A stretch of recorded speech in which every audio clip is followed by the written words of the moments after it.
Hello दोस्तों, कैसे हो आप सब। तो आज मैं आपको बताने जा रहा हूँ कि जब हम कोलालमपुर से और मलेशिया को हमने एग्ज़िट किया तो कोई प्रॉब्लम नहीं आई।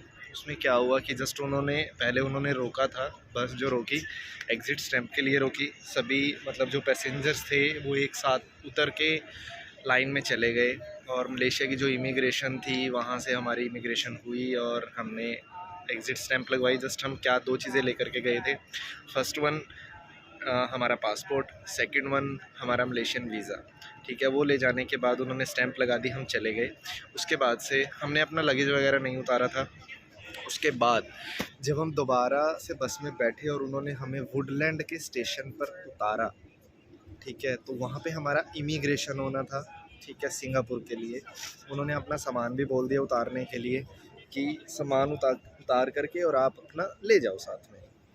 तो हमने सामान उतारा, हम चले गए। तो सिंगापुर अराइवल कार्ड मैंने पहले ही भर दिया था तो मुझे कोई दिक्कत नहीं थी, लेकिन मेरे मन में कहीं ना कहीं डाउट था कि वो हमें सिंगापुर में एंट्री देंगे या नहीं देंगे।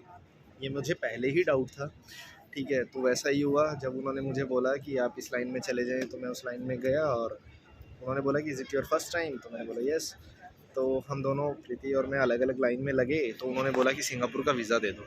तो अब सिंगापुर का वीज़ा तो मेरे पास नहीं था क्योंकि मुझे ट्रांज़िट वीज़ा लेना था, बिकॉज़ मेरे पास न्यूज़ीलैंड का वीज़ा था। ठीक है, तो न्यूज़ीलैंड के वीज़ा पे इंडियन जो है 4 आवर्स का या सॉरी 96 आवर्स का वीज़ा ले सकते हैं। तो उनको कुछ भी समझ नहीं आया, प्रीति भी डर गई, लेकिन मैं डरा नहीं था, मेरे अंदर कॉन्फिडेंस था। तो क्या हुआ कि हम चले गए। तो उन्होंने बोला कि आप हमारे किसी ऑफिसर से बात करना चाहोगे। तो मैंने कहा ठीक है, आप मेरी बात करवा दो। तो उन्होंने बोला कि आपको ऑफ़िस जाना पड़ेगा। तो मैंने कहा यार मुझे ऑफ़िस नहीं पता आपका, आप या तो मुझे ऑफ़िस बता दो। तो कहते नहीं नहीं, मैं किसी को बुलाता हूँ, ऑफिसर्स आएंगे वो आपको ले जाएंगे। तब मुझे थोड़ा सा समझ में आया कि हाँ, ये लोग अपने ऑफिसर्स की बात कर रहे हैं। और उन्होंने मेरा पासपोर्ट मुझे वापस नहीं दिया, वहीं पे रख लिया।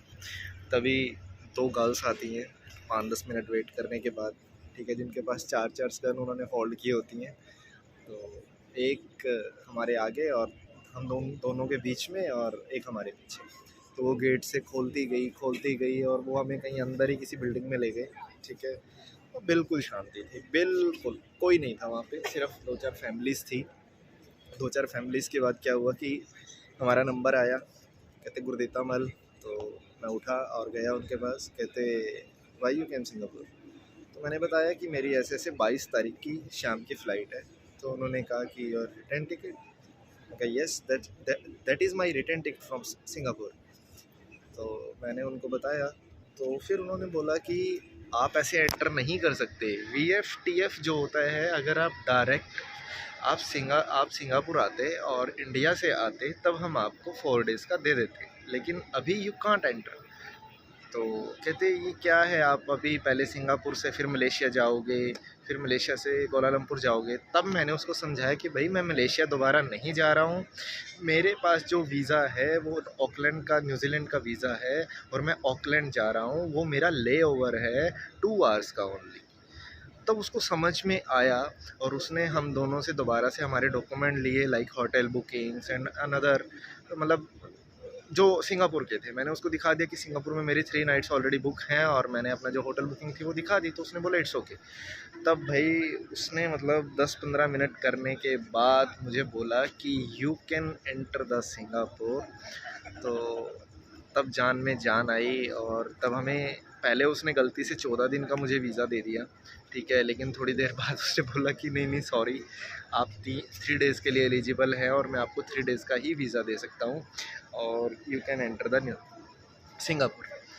तो भाई तब तक प्रीति को भी समझ में आ गया था कि क्या चल रहा है और वो भी थोड़ी सी शांत हो गई। ठीक है, तो हमारे फिंगर वगैरह हुए और पासपोर्ट स्कैन हुए, तब उन्होंने मुझे 3 डेज़ का पास दे दिया।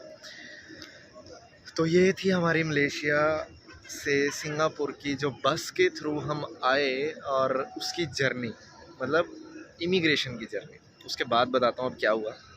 अब ना तो मेरे पास इंटरनेट था, ना ही वहाँ पे कोई, जब हम बाहर निकले तो वो ऑफिसर्स हमें छोड़ के गए। तो हमारे पास कोई भी फैसिलिटी नहीं थी, ना ही इंटरनेट था, ना ही मेरे पास सिंगापुर की करेंसी थी। तो यहाँ पे मुझे थोड़ी सी दिक्कत आई। तो मुझे पहुँचना था मेरे सर्कुलर हाउस जो मैंने बुक कर रखा था, लेकिन वहाँ पे क्या हुआ कि पहुँचने के लिए अब या तो टैक्सी चाहिए या बस चाहिए, मेरे पास कुछ भी नहीं था करने के लिए। तो इंटरनेट तो बेसिकली आपको चाहिए ही होता है। तो फिर हम 10-15 मिनट इधर-उधर देखते रहे कि कहीं न कहीं से कोई हेल्प मिल जाए, बट नहीं, वहाँ पे हेल्प नहीं मिली। तब मैंने एक बस ड्राइवर थे वहाँ पे जो बसेस आ रही थी, तो मैंने उनसे पूछा, तब उन्होंने मुझे हेल्प की और उन्होंने मुझे बताया कि you can pay the ringgit is equal to Singapore. It's okay, no problem, and otherwise you can tap your card. तो कार्ड की तो भरमार थी भाई अपने पास, तो टैप कार्ड किया और हम चल दिए। तो वो हमें बस जो लेकर के आई, वो लेकर के आई क्वीन स्ट्रीट पे। अब क्वीन स्ट्रीट पे हम उतर गए, बस का लास्ट स्टॉपेज था और उसके अंदर एक पैसेंजर बैठा था, तो उसने बड़ी हेल्प की। उसने बोला कि आपको किसी से पूछने की ज़रूरत नहीं है कि ये बस कहाँ पे रुकेगी, कैसे, इसका एक ही स्टॉपेज है। क्योंकि हम थोड़ा सा, मैं बार बार विंडो की साइड देख रहा था कि कोई स्टॉपेज तो नहीं आया है। मैंने ड्राइवर को बोला था, तब उसने बताया कि you don't need to ask the driver, so आप जहाँ पे भी ये रुकेगी वो क्वीन स्ट्रीट होगी, it's last stoppage. It's okay. तो भाई ये भी एक बेनिफिट हुआ हमें और हम आ गए वहाँ पे। अब उसके बाद फिर नेट की प्रॉब्लम मुझे करनी थी टैक्सी सर्कुलर हाउस के लिए। तो फिर अब थोड़ा सा टाइम भी 9:30 के आसपास हो गया था, तो थोड़ा सा लोग शायद, वो एरिया यहाँ से 17-18 किलोमीटर था मेरे मतलब होटल से। तो उसके बाद एक टैक्सी आई जिसने किसी को ड्रॉप किया था और मैंने उसी से पूछा, तो उसने बड़ी हेल्प की। तो उसने बोला कि मैं सिंगापुरियन ही हूँ, आप मुझ पर ट्रस्ट कर सकते हो, डोंट वरी, मैं आपको छोड़ करके आऊँगा, आपका लगेज भी छोड़ करके आऊँगा, एंड जो आपने बुक की हुई है सिम, आप उसको कैंसिल कर दीजिए और आप अभी अभी किसी भी 7-Eleven से अपना पासपोर्ट दिखा करके आप सिम ले सकते हैं। तो भाई तब जान में जान आई और तभी मैंने वो जो मैंने क्लोक से सिम बुक की थी वो मैंने कैंसिल कर दी, क्योंकि मेरे पास इतना टाइम नहीं था कि मैं M1 के किसी भी आउटलेट पर या किसी भी नियर बाय वहाँ पर जाता, क्योंकि सिम की हमें ज़रूरत पड़नी ही पड़नी थी। घर वाले भी परेशान थे थोड़े से, क्योंकि काफ़ी देर हो गई थी बात करे हुए, क्योंकि हम 12 बजे बैठे थे एज यू नो और रात के 10 बज चुके थे, तो अप्रॉक्सीमेट 11 घंटे हो गए थे घर वालों से बात नहीं हुई। तो ये एक्सपीरियंस था, लेकिन ओवरऑल सब बढ़िया था। ठीक है, तो ऑनेस्ट कंट्री है यार, बहुत ऑनेस्ट है, लोग हेल्पफुल हैं। तो मैं ये चीज़ ज़रूर बोलूँगा कि सिंगापुर ज़रूर विज़िट करना। ये मेरी लास्ट नाइट है आज, तभी मैं शूट कर रहा हूँ, मुझे इससे पहले वे मतलब टाइम नहीं मिला। ठीक है, बीच में आपको ये लगेगा कि ये क्या चल रहा है, कभी एंट्री की वीडियो आ रही है और कभी लास्ट की वीडियो आ रही है, तो मैं इसके लिए आपसे सॉरी फील करना चाहूँगा दोस्तों। ठीक है, और मैं चाहूँगा कि आप मेरे चैनल को ज़्यादा से ज़्यादा सब्सक्राइब करें। ठीक है, और ज़्यादा से ज़्यादा आप इसको शेयर करें। ठीक है, तो इसके बाद जो भी इंफॉर्मेशन होंगी वो मैं आपसे शेयर करूँगा। ठीक है, तो अभी यहाँ के बजे हैं अप्रॉक्सीमेट 9:30, 9:30 10:30 मे बी, आइडिया नहीं है मुझे। ठीक है, क्योंकि अभी वीडियो शूट कर रहा हूँ तो मेरे पास कोई ऐसा नहीं है। तो उसके बाद हम चलते हैं खाना खाने, और कल की यानी 22 की हमारी फ़्लाइट है।